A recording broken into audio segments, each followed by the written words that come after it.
नमस्कार, आपका स्वागत है हमारे चैनल पर। मुकेश खन्ना या यूं कहे शक्तिमान आजकल काफी चर्चाओं में है।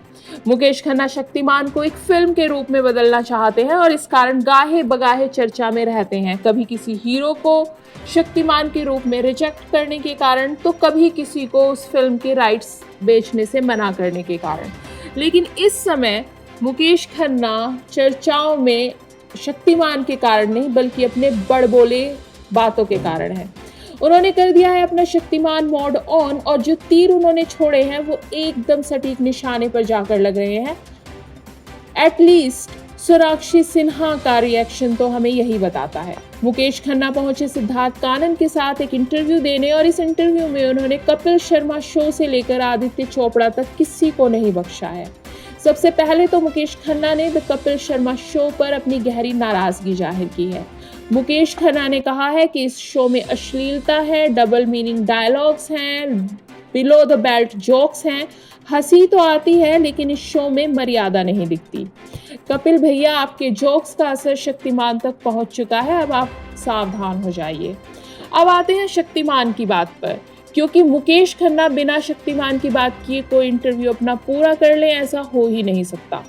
उन्होंने खुलासा किया है कि लगभग 10 साल पहले यशराज फिल्म्स के आदित्य चोपड़ा ने उनसे शक्तिमान के अधिकार खरीदने की गुजारिश की थी, लेकिन मुकेश खन्ना ने ठेठ भीष्म पितामह स्टाइल में उन्हें मना कर दिया। उन्होंने कहा कि ये राइट्स मैं नहीं बेचूंगा। मैंने उनसे कहा कि आदित्य, जो भी हो, अगर बनाना है तो मेरे साथ बनाओ। मैं नहीं चाहता था कि वो इसे किसी डिस्को ड्रामा में बदल दें। फिर जब आई कास्टिंग की बात, तो मुकेश खन्ना जी का मानना है कि पुष्पा फेम अल्लू अर्जुन के अंदर ऐसी पर्सनालिटी है कि वो शक्तिमान बन सके। लेकिन जब रणवीर सिंह की बात आई तो मुकेश जी ने तलवार जैसा वार करते हुए बोला कि एक्टर होना काफ़ी नहीं है, शक्तिमान बनने के लिए सही चेहरा भी चाहिए। वो अच्छा एक्टर है, लेकिन मैं उसके चेहरे और उसके लुक से कन्विंस नहीं हूँ कि वह शक्तिमान बन सकेगा। रणवीर भैया, अब आप ऑडिशन देने बिल्कुल मत जाइएगा। लेकिन मुकेश खन्ना यही नहीं रुके। आखिरकार सोनाक्षी सिन्हा वाला एपिसोड तो बाकी था। सिद्धार्थ कानन के साथ के इस इंटरव्यू में मुकेश खन्ना ने एक बार फिर से 2019 का केबीसी वाला किस्सा छेड़ दिया, जहां सोनाक्षी से रामायण पर एक सवाल का जवाब नहीं दिया गया था। सवाल था, हनुमान संजीवनी बूटी किसके लिए लाए थे? और क्योंकि सोनाक्षी इस बात का जवाब नहीं दे पाई, तो इसलिए मुकेश खन्ना ने सोनाक्षी के पिता शत्रुघ्न सिन्हा को ले लिया है निशाने पर और उन्होंने कहा कि गलती इसमें सोनाक्षी की नहीं, बल्कि उनके पिता की है। उन्होंने क्यों अपने बच्चों को रामायण के बारे में नहीं सिखाया, क्यों उन्हें इतना मॉडर्न बना दिया। और इस बार मसाले में तड़का जब लगा, जब मुकेश खन्ना ने बड़े स्टाइल से सोनाक्षी का नाम के लिए बिना इशारा किया कि उनके बंगला लव कुश के नाम पर है। उन्होंने सोनाक्षी का नाम भी नहीं लिया और बात भी पूरी पहुंचा दी।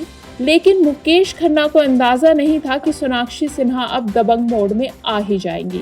सोनाक्षी ने अपनी इंस्टाग्राम स्टोरी पर एक लंबा चौड़ा नोट लिखा है। बड़े ही तहजीब के साथ उन्होंने मुकेश खन्ना जी को जवाब दिया है। उन्होंने लिखा है, प्रिय श्रीमान मुकेश खन्ना जी, मैंने हाल ही में आपका बयान पढ़ा जहां आपने कहा कि मेरे पिता की गलती है कि मैं रामायण से जुड़े सवाल का जवाब नहीं दे पाई।